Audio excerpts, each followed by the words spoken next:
လူတိုင်းကတော့ချမ်းသာချင်ကြတာပေါ့ဗျာဒါပေမဲ့အခုကျွန်တော်ပြောပြမယ့်ပစ္စည်းတွေရဲ့ဈေးနှုန်းကိုကြားလိုက်ရင်တော့တင်တကယ်ကိုအံ့ဩသွားပါလိမ့်မယ်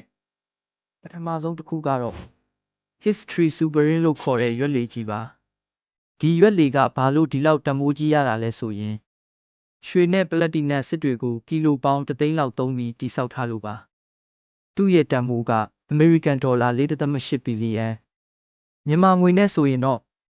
တွက်တောင်မတွက်ကြည့်ကျင်တော့ဘူးဗျာဒုတိယတစ်ခုကတော့ Graph Diamonds Hallucination လို့ခေါ်တဲ့လက်ပတ်နာရီပါဒီနာရီမှာ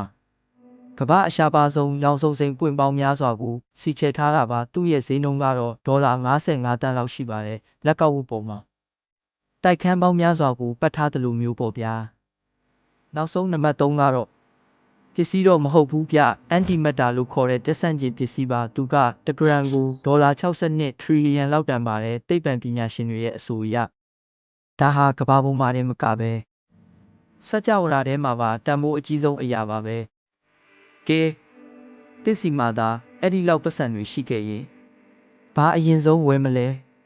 ကွန်မန့်မှာပြောသွားအောင်တော့